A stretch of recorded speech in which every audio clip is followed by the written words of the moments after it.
Hello everyone, welcome back to my YouTube channel. My name is Shalini Raj and currently I am MBBS first year student at Mahatma Gandhi Institute of Medical Sciences, Sevagram.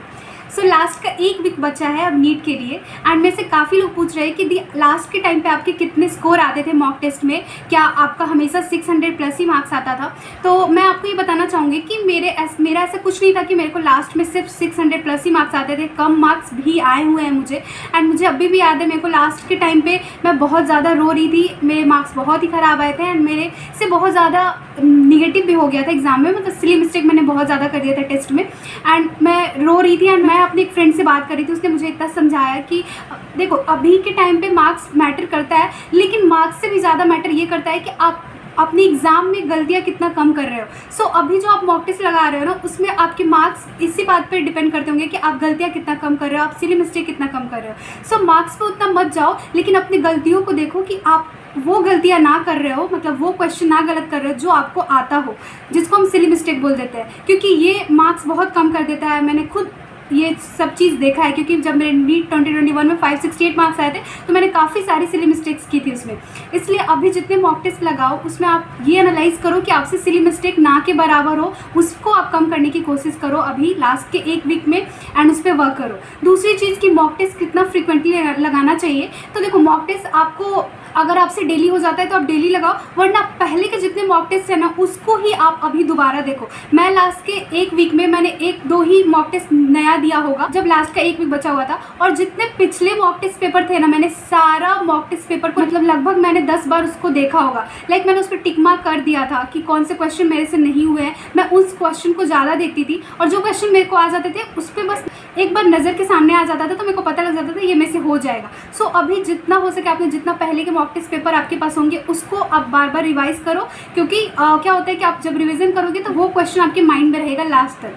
सो अभी ज़्यादा ज़रूरी है revision. मैंने कैसे किया था physics chemistry biology का revision, मैं वो आपको बताती हूँ. लास्ट का जब एक वीक था तो मैंने ना बायो में तो मैंने सिर्फ और सिर्फ एनसीईआरटी किया था, और एनसीईआरटी में भी वो की पॉइंट्स जो मैं हमेशा भूल जाती थी उसको मैं ज़्यादा देखा करती थी. मैंने एनसीईआरटी बुक पे सारी चीज़ें पॉइंट्स में लिख दी थी तो मेरे को रिवाइज़ करने में ज़्यादा समय नहीं लगता था. मैं उससे बायो को रिवाइज़ करती थी, एनसीईआरटी बुक से ही रिवाइज़ करती थी. बायोलॉजी का रिविज़न मैं एक यूट्यूब चैनल है उससे भी किया करती थी. उसका नाम है केवी एजुकेशन. बहुत ही अच्छा चैनल लगता था मुझे.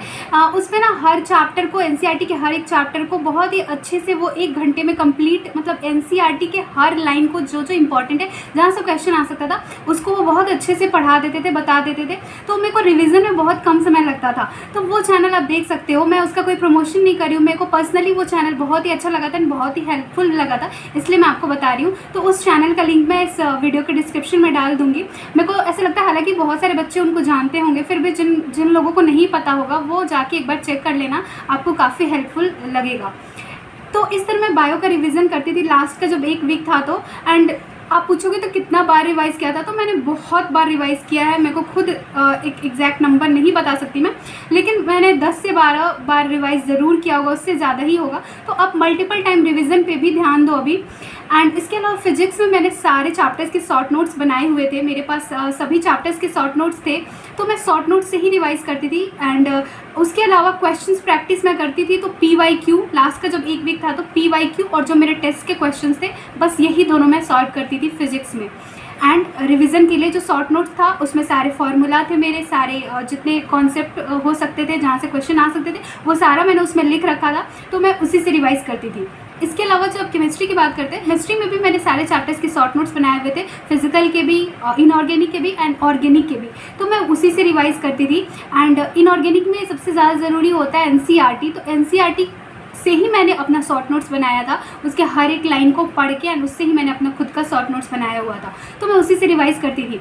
एंड क्वेश्चन प्रैक्टिस के लिए मैं फिर से PYQ और जो टेस्ट के क्वेश्चंस होते थे वही करती थी. आप लोगों में से काफ़ी लोगों के क्वेश्चन ये है कि मॉड्यूल करना है कि नहीं लास्ट के टाइम पे. तो देखो लास्ट में अभी मॉड्यूल करने की ज़रूरत नहीं है आपको, क्योंकि मॉड्यूल में बहुत ज़्यादा क्वेश्चंस होते हैं एंड आप उन सबको नहीं कर पाओगे. अगर आपने शुरू से बहुत ही अच्छे तरीके से आपने किया है, अगर शुरू से उस पर टिक मार्क भी कर रखा है कि हाँ ये क्वेश्चन मेरे से नहीं हुआ या फिर मेरे को ये क्वेश्चंस देखने हैं, तो ही आप मॉड्यूल करो, वरना नए सिरे से आपको अभी उठाने की ज़रूरत नहीं है.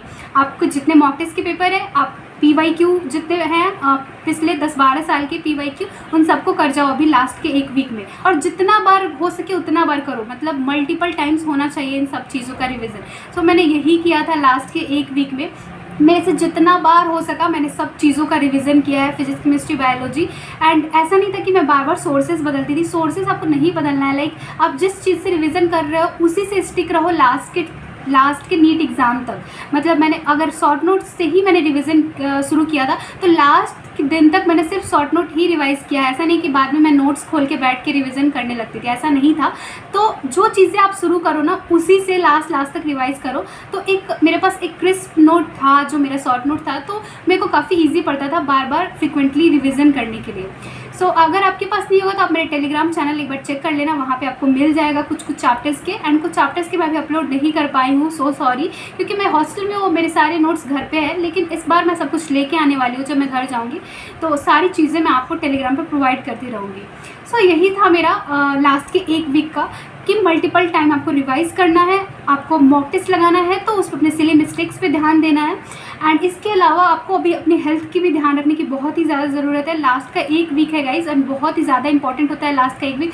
आपने पूरे साल मेहनत की है, अगर अभी लास्ट के एक वीक में आप अपने हेल्थ पे आप ध्यान नहीं दोगे एंड कहीं से कुछ हो जाता है तो फिर आपका पूरा साल बर्बाद जाएगा। इसलिए आप कोशिश करो कि बाहर की चीज़ें कम से कम खाओ एंड थोड़ा अपने हेल्थ को अच्छा रखो, अपने मेंटल कंडीशन को अच्छा रखो। बहुत ज़्यादा मैटर करता है मेंटल कंडीशन अच्छा होना नीट के एग्ज़ाम के दिन।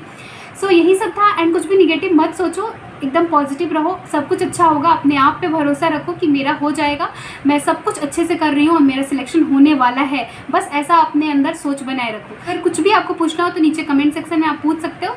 मिलते हैं नेक्स्ट वीडियो में। Thank you so much.